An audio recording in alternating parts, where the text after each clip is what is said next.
বিরতির পর স্বাগত। কাজ করতে গিয়ে বিদ্যুৎ নিগমের কর্মী এবং ম্যানেজার গুরুতর আহত, কাজে বাধা দান, তারপরে আক্রমণ, হামলা, হুজ্জতের অভিযোগ। ঘটনা কাকরাবন থেকে উঠে আসছে। কাকরাবন বিদ্যুৎ নিগমের পক্ষ থেকে কাকরাবন সুরেন্দ্রনগরের বাসিন্দা দীপক গোস্বামী। এই দীপক গোস্বামীর বাড়িতেই নাকি বিদ্যুতের নতুন মিটার লাগাতে যায় বিদ্যুৎ কর্মী, আর সেখানেই বাধা প্রাপ্ত হয় কর্মীরা। নতুন মিটার লাগানো যাবে না, সার্ভিসম্যানকে বলে দিলেন তিনি। এরপর সরকারি নোটিশ অনুসারে যেহেতু প্রত্যেক বাড়িতেই ইলেকট্রনিক মিটার লাগানো হচ্ছে, সেক্ষেত্রে দেখা যায় যে দীপক গোস্বামীর বাড়িতেও সেই মিটার লাগাতে যায় কর্মীরা, কিন্তু সেখানেই হেনস্থার শিকার হতে হয়েছে কর্মীকে, হেনস্থার শিকার হতে হয়েছে বিদ্যুৎ নিগমকে।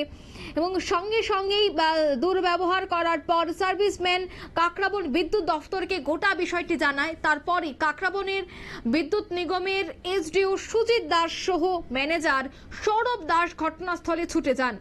তবে জানা যায় যে বাড়ির মালিক দীপক গোস্বামী কোনো কথাই শুনতে নারাজ ছিলেন, কোনো কথাই তিনি শুনতে চাইছিলেন না। হঠাৎই আচমকাই বিদ্যুৎ অফিসের ম্যানেজার সৌরভ দাসের উপর আছড়ে পড়েন এবং মারধর করে বলে অভিযোগ। সঙ্গে সঙ্গে সেই ম্যানেজারকে অর্থাৎ সৌরভ দাসকে কাকরাবন স্বাস্থ্য কেন্দ্রে নিয়ে যাওয়া হয়। সেখান থেকে চিকিৎসা শেষে কাকরাবন বিদ্যুৎ নিগমের পক্ষ থেকে থানায় একটি মামলাও দায়ের করা হয়। তবে সেই বিষয়ে বিদ্যুৎ নিগমের এসডিও সুজিত দাস কি বলছেন শোনাচ্ছি। স্যার আপনার?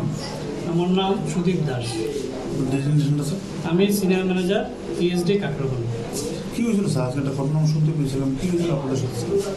আজকে আমাদের ডেইলি বেসিস রুটিন মতো ইলেকট্রনিক মিটার চেঞ্জ হচ্ছে, সব জায়গাতে চেঞ্জ হচ্ছে, কাকরাবন হচ্ছে।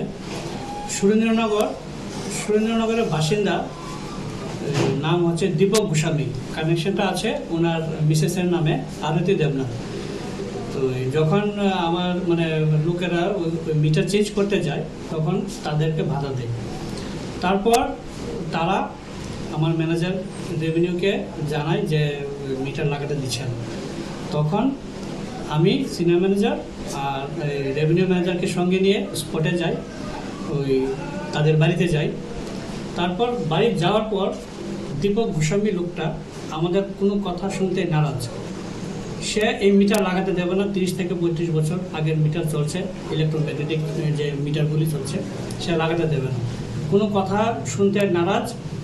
তারপর আমার ম্যানেজারের উপর আক্রমণ করে, আমার ম্যানেজারের মাথায় হিট করে। তারপর সঙ্গে সঙ্গে আমি ওকে হসপিটালে পাঠাই। তারপর কাকরাবন ইয়াতে ওই থানাতে আমরা একটা এফআইআর দায়ের করি।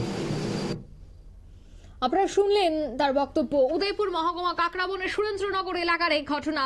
সরকারি কর্মীর উপর আক্রমণ চালানো হয়, মারধর করা হয়। এখন দেখার বিষয় বাড়ির মালিকের বিরুদ্ধে কি ধরনের পদক্ষেপ গ্রহণ করা হয়। নিয়ে নিচে ছোট্ট একটি বিজ্ঞাপন, বিরতির সঙ্গে থাকুন।